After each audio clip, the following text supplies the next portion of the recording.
अवधूत चिंतन श्री गुरुदेव दत्त. श्री स्वामी समर्थ. जय जय स्वामी समर्थ. स्वामी म्हणतात, बाळा, तुला आजपासून नवीन तुझ्या जीवनात चमत्कार बघायला मिळतील आणि ते बघूनच तू तुझ्या आयुष्यात एक वळण बघशील आणि त्या वळणानुसारच तू आयुष्य जगशील. स्वामी म्हणतात, बाळा, तुझ्या आयुष्यामध्ये जे झाले ते चांगलेच झाले आणि जे होत आहे तेही चांगलेच होईल. बाळा, यापुढेही जे होणार आहे तेही चांगलेच असेल. तुझ्या आयुष्यातून काहीही निघून गेलेलं नाही आहे, म्हणून तू त्याची चिंता करू नकोस. बाळा, जे आज तुझ्याजवळ आहे ते कधी काळी दुसऱ्याचे होते आणि कदाचित उद्या इतर कोणाचे असेल. बाळा, परिवर्तन हा सृष्टीचा नियम आहे. त्यामुळे आज जे काय आहे ते तुझ्या भाग्यात आहे आणि उद्या जे काय असेल ते कदाचित दुसऱ्याच्या भाग्यात असेल. म्हणून जास्त चिंता करू नकोस.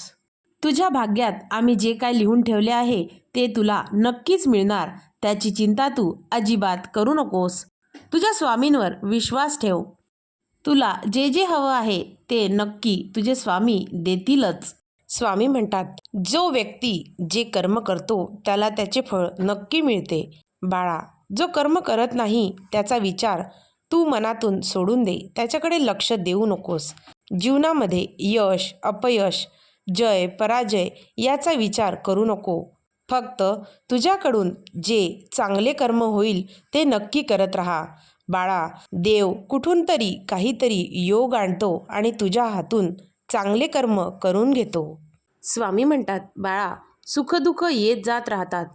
जो चुकीच्या मार्गाने जातो, जो चुकीची इच्छा व्यक्त करतो आणि ज्याला लोभाची प्राप्ती पाहिजे असते, तो व्यक्ती जीवनात कधीही सुखी राहत नाही. बाळा, लोभाचा त्याग करायला पाहिजे. त्याला जीवनात शांती मिळेल. कोणताही मनुष्य इच्छेशिवाय जगू शकत नाही, परंतु त्याच्या इच्छा धर्मानुसार, काळानुसार नक्कीच बदलू शकतात. स्वामी म्हणतात, बाळा, जेव्हा सर्व लोक आणि परिस्थिती तुझ्या विरोधात जाते, परंतु तुला विश्वास आहे की तुझे स्वामी नक्की तुझ्या सोबत आहे, तर बाळा, तू योग्य दिशेवर चालतो आहेस. परंतु तुला तरीही अशा परिस्थितीत काही दुःख जाणवले तर अजिबात दुःखी होऊ नकोस. तू स्वतःला असं समज की तू किती भाग्यवान आहेस की तुला योग्य मार्गासाठी स्वामींनी संघर्ष करण्याची संधी दिली. आणि बाळा, परिश्रम करून तू नक्कीच तुला जे साध्य करायचं आहे ते नक्की मिळेलच. आणि एक तू स्वतःला उदाहरण स्थापन करशील की तू प्रत्येक परिस्थितीवर मात करून तुझे ध्येय तू प्राप्त केलेस. स्वामी म्हणतात, बाळा, जे मला ओळखतात ते माझ्यावर कधीही शंका घेत नाही आणि जे माझ्यावर शंका घेतात त्यांना मी कधी ओळखले नाही. बाळा, माझ्यावर विश्वास ठेवा आणि मनामध्ये नामस्मरण करत राहा. एक दिवस नक्की येईल ज्याची तू अपेक्षा सोडून दिली होतीस आणि तुझ्या मनातील इच्छा पूर्ण होताना तू बघशील. स्वामी म्हणतात, बाळा, जीवनामध्ये वेळ काळ कोणासाठीही थांबत नाही आणि कोणाला थांबवतासुद्धा येत नाही. कर्माचे भोग भोगूनच संपतात. भक्ती केल्याने बाळा संकट येणारच नाही असे होत नाही, पण भक्ती करून संकटाचा वेग मात्र नक्कीच कमी करता येतो. जसं की जिथे हात जाणार होता तिथे मात्र बोटावर निभावलं. पण हे कळण्यासाठी तुला स्वामी भक्तीत रमावं लागेल. स्वामींवर श्रद्धा आणि विश्वास अतूट असेल तर नक्कीच स्वामी कोणत्याही संकटातून काढतील. स्वामी म्हणतात, बाळा, एक गोष्ट नेहमी लक्षात ठेव. ज्याने स्वामींचे चरण धरले त्याला तुझे स्वामी कधीही एकटे सोडणार नाहीत. कितीही दुःख असू दे, जसे जसे तू स्वामींच्या जवळ जाशील तसे तसे तुझे दुःख तुझ्यापासून दूर होत जाईल.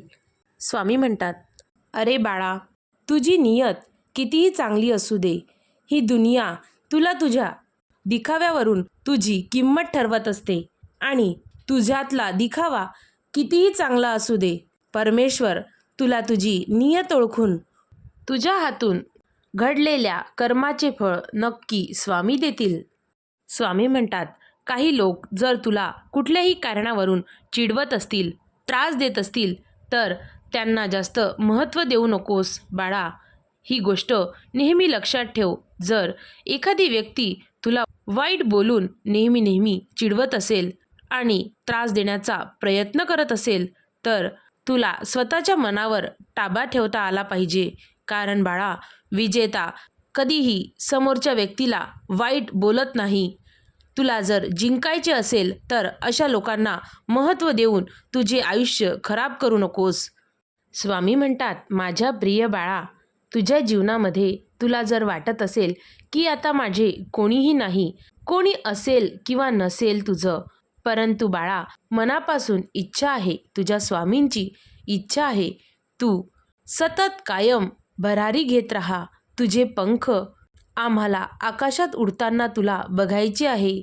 बाळा, तुझ्या जीवनातील हा एक दिवसही तुला सुखात बदलताना दिसेल. तू फक्त आमच्यावर, तुझ्या स्वामींवर विश्वास ठेव. स्वामी म्हणतात, बाळा, सर्व दरवाजे बंद झाल्यावर आम्ही तुला हाक देऊ, आम्ही तुला साथ देऊ, तुझ्या पाठीशी सदैव उभे राहू. बाळा, तू जीवन जगताना तुझ्या विचारांवर लक्ष ठेव. कारण बाळा, तुझे विचार, तू बोललेले शब्द तुला घडवतील आणि बिघडवतीलही. त्यामुळे तू काय आणि कसा विचार करतोस, कसा निर्णय घेतोस, हे खूप महत्त्वाचे आहे. बाळा, जीवनात अडचणी, त्रास, दुःख हे येतच राहतील, परंतु तू त्याला सामोरे कसे जातो, त्याच्यावर काय निर्णय घेतो, हे खूप महत्त्वाचे आहे. जेव्हा जेव्हा तू निर्णय घेशील तेव्हा तेव्हा तुझे स्वामी तुझ्यासोबत असतील. तुझ्या स्वामींवर विश्वास आहे तर नक्की कमेंटमध्ये लिहून मला सांग की होय स्वामी, माझा तुमच्यावर खूप मनापासून विश्वास आहे. तुम्ही माझी साथ कधीच सोडणार नाही, याची मला पूर्णपणे खात्री आहे.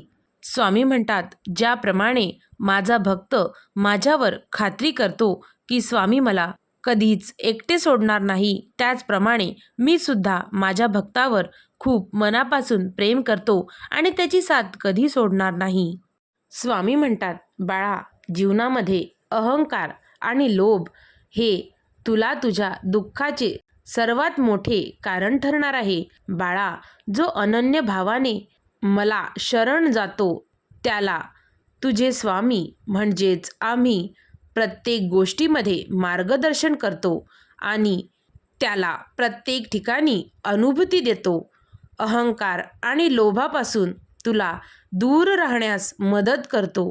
बाळा, तुझ्या स्वामींची अनुभूती येणे, तुला आशीर्वाद लाभणे, या गोष्टीच म्हणजे अमृत मिळण्यासारखे होय.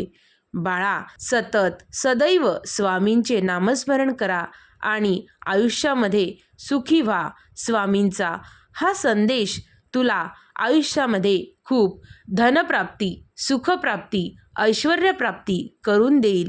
त्यामुळे तुझ्या स्वामींवर नक्की विश्वास ठेव आणि नामस्मरण नक्की करत राहा. एक दिवस तुला तुझे स्वामी अनुभूती देतील आणि प्रचिती येऊन तुझे कार्य सफल होईल. स्वामी म्हणतात, बाळा, तुझ्या आयुष्यात तुझ्या आराध्य देवाला आणि शक्तीला नेहमी निसंकोच भक्ती कर आणि त्यावर विश्वास ठेव. योग्य वेळी तो देव आणि परमेश्वर आणि शक्ती इतके काही देईल की तुला मागायला काहीही उरणार नाही. अवधूत चिंतन श्री गुरुदेव दत्त. श्री स्वामी समर्थ. जय जय स्वामी समर्थ. जय जय स्वामी समर्थ. श्री स्वामी समर्थ.